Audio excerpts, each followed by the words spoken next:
사랑하는 은혜와 진리 장로교회 교우 여러분, 어젯밤도 평안하셨습니까?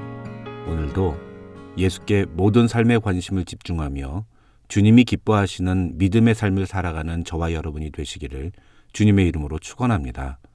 오늘 새벽에 만나본문은 히브리서 5장입니다.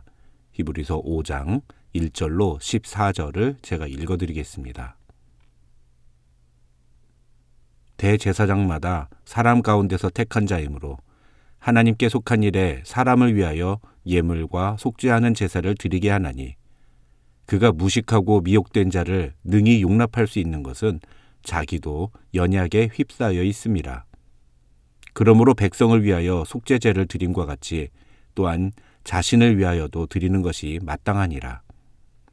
이 존귀는 아무도 스스로 취하지 못하고 오직 아론과 같이 하나님의 부르심을 받은 자라야 할 것이니라. 또한 이와 같이 그리스도께서 대제사장 되심도 스스로 영광을 취하심이 아니요 오직 말씀하신 이가 그에게 이르시되 너는 내 아들이니 내가 오늘 너를 낳았다 하셨고, 또한 이와 같이 다른 데서 말씀하시되 내가 영원히 멜기세덱의 반차를 따르는 제사장이라 하셨으니, 그는 육체에 계실 때에 자기를 죽음에서 능히 구원하실 이에게 심한 통곡과 눈물로 간구와 소원을 올렸고 그의 경건하심으로 말미암아 들으심을 얻었느니라. 그가 아들이시면서도 받으신 고난으로 순종함을 배워서 온전하게 되셨은즉 자기에게 순종하는 모든 자에게 영원한 구원의 근원이 되시고 하나님께 멜기세덱의 반차를 따른 제사장이라 칭하심을 받으셨느니라. 멜기세덱에 관하여는 우리가 할 말이 많으나 너희가 듣는 것이 두나무로 설명하기 어려우니라. 때가 오래되었으므로 너희가 마땅히 선생이 되었을 터인데, 너희가 다시 하나님의 말씀의 초보에 대하여 누구에게서 가르침을 받아야 할 처지이니 단단한 음식은 못 먹고 젖이나 먹어야 할 자가 되었도다. 이는 젖을 먹는 자마다 어린아이니 의의 말씀을 경험하지 못한 자요, 단단한 음식은 장성한 자의 것이니 그들은 지각을 사용함으로 연단을 받아 선악을 분별하는 자들이니라.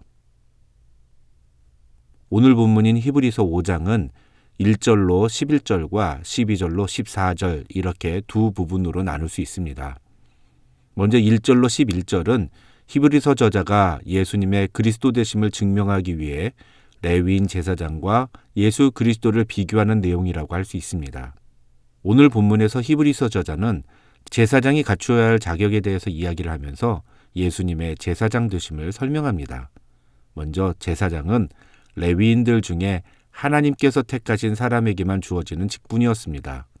1절을 보시면 대제사장마다 사람 가운데서 택한 자라고 히브리서 저자는 말하는데, 이것은 하나님께서 레위 지파 가운데 아론의 후손들만을 제사장으로 세우신 것을 의미하는 것입니다.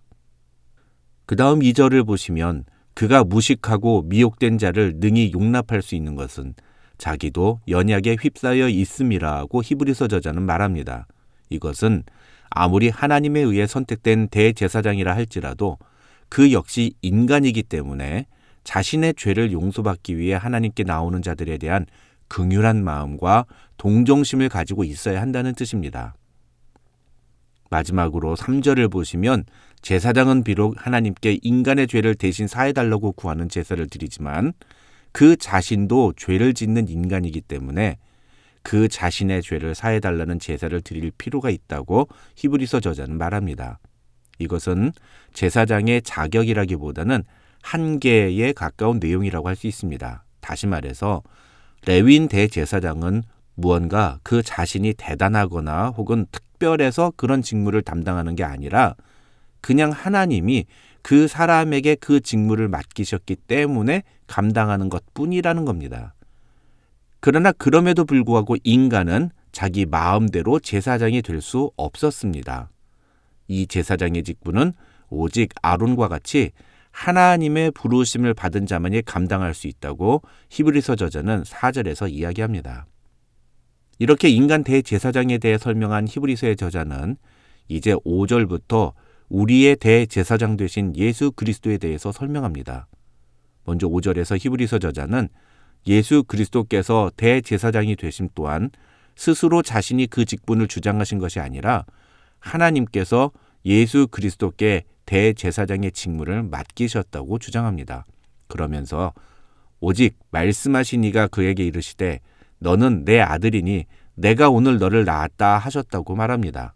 이 말은 1장 5절에서 예수님과 천사를 비교하면서 예수님의 하나님의 아들 되심을 논증할 때 사용한 내용과 연결이 됩니다. 어려운 내용인데 쉽게 설명을 드리면 하나님께서는 자신의 아들을 대제사장으로 임명하셨다는 것입니다.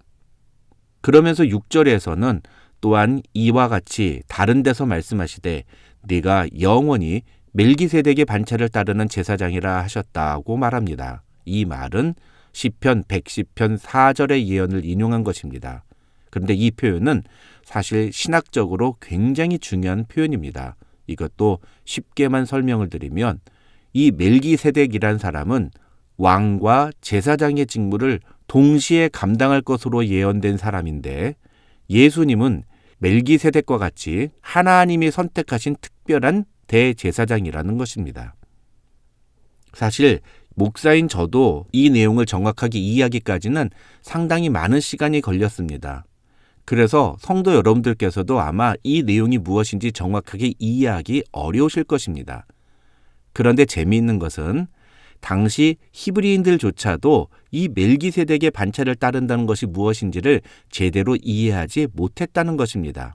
그래서 10절과 11절을 보시면 히브리서의 저자가 예수께서 하나님께 멜기세덱의 반차를 따른 대제사장이라 칭하심을 받았다는 것을 너희가 이해하기 어려울 수도 있고 또 나도 설명하기 어렵다라고 말하면서 그래서 7장에 가서 이 멜기세덱의 반차를 따른다는 것이 무슨 의미인지를 자세하게 설명하는 것을 볼 수 있습니다.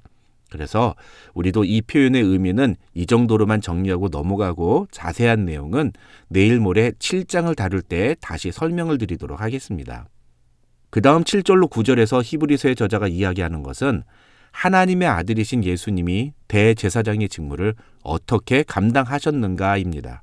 여기서 히브리서의 저자가 이야기하는 것은 예수님은 대제사장의 직분을 감당하기 위해 고난 속에서도 순종하셨다는 것입니다. 8절에 나오는 그가 아들이시면서도 받으신 고난으로 순종함을 배워서라는 말과 9절에 나오는 온전하게 되셨은즉 이란 말은 순종하기 전에는 온전하지 않았다는 말이 아니라 순종을 통해 온전한 대제사장의 조건을 갖추셨다는 뜻입니다. 그런데 이 8절과 9절을 헬라어의 표현대로 정확하게 번역하면 순종의 과정 속에서 고난을 당하게 되셨다 이렇게 번역할 수 있습니다. 다시 말해서 고난 때문에 순종을 하신 것이 아니라 순종을 하심으로 고난을 받으셨다는 겁니다. 하나님께 순종했는데 우리에게 고난이 찾아올 수 있다는 사실에 대해 여러분은 어떤 생각이 드십니까? 그런데도 여러분은 하나님을 믿고 하나님의 말씀에 순종하실 수 있습니까? 예수님은 그런 점에서 우리에게 모범이 되셨다는 것입니다. 그리고 그렇게 자기에게 순종하는 모든 자들에게 영원한 구원의 근원이 되신다고 히브리서 저자는 말합니다.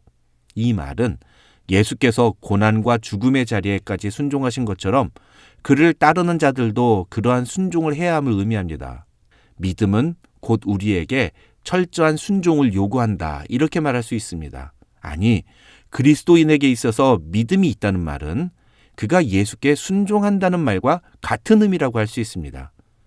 예수를 믿는다고 하면서 예수님의 뜻에 순종하지 않는 자는 예수를 믿는 자가 아니라고까지 말할 수 있다는 것입니다. 그래서 12절로 14절에서 히브리서의 저자는 신앙생활을 오래 했다면 우리의 믿음은 반드시 자라나야 한다고 이야기합니다. 1절로 11절은 예수님의 대제사장직에 대한 이야기라면 이제 12절부터는 우리의 믿음에 대해서 이야기를 하는데 이 내용은 내일 본문인 6장까지 이어집니다.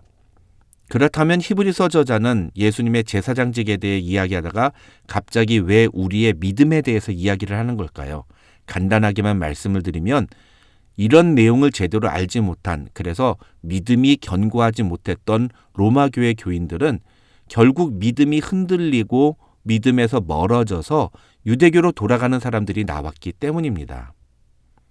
이 히브리서 5장 12절로 14절은 목회적 관점에서 볼 때 우리가 영적으로 성장해야 하는 이유가 무엇인지를 우리에게 가르쳐 줍니다. 성경은 아주 명확하게 신앙생활을 오래 하면 오래 할수록 점점 우리의 믿음은 자라나야 한다고 이야기합니다. 처음에는 젖을 먹는 어린아이의 수준인 것이 당연합니다. 그러나 언제까지나 그런 수준에 머물러 있어서는 안 된다는 것입니다.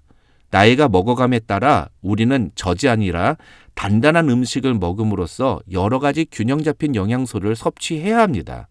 그리고 나아가서 우리 자신만을 챙기는 수준이 아니라 다른 사람의 건강까지 챙기는 사람이 되어야 합니다. 그게 12절에 나오는 때가 오래되었으므로 너희가 마땅히 선생이 되었을 터인데 라는 표현의 의미입니다. 신자는 자신의 신앙만 챙기는 사람이 되어서는 안 됩니다. 참된 신자는 다른 사람의 신앙을 세워주고 성장하도록 돕는 사람이 되어야 합니다. 바울은 우리가 그렇게 성장해서 예수 그리스도의 장성한 분량이 충만한 데까지 이르러야 한다고 주장했습니다. 그것이 바른 신앙생활, 바른 신자의 모습이라는 겁니다. 그렇다면 장성한 믿음, 성숙한 신앙을 가진 사람과 그렇지 못한 미성숙한 신앙을 가진 사람의 가장 큰 차이가 무엇일까요? 14절에서 히브리서의 저자는 그것을 선악을 분별할 수 있느냐 없느냐로 구분된다고 말합니다. 여기서 선이란 하나님의 뜻, 하나님이 기뻐하시는 것을 의미합니다. 믿음이 자라나면 하나님이 기뻐하시는 것이 무엇인지를 알고 그 뜻대로 순종하는 자가 되어야 한다는 겁니다. 그리고 나아가 예수님처럼 고난과 죽음의 자리에까지 순종하는 모습을 보여야 한다는 것입니다. 사랑하는 성도 여러분, 여러분의 믿음의 수준은 지금 어느 정도입니까? 여러분의 영적인 나이는 지금 몇 살 정도라고 생각하십니까? 오늘 말씀을 통해 예수 그리스도가 누구이신지를 분명히 알고 그 예수님을 닮기 위해 노력함으로 점점 더 믿음이 자라나고 예수님을 온전히 닮아가는 저와 여러분이 되시기를 주님의 이름으로 축원합니다.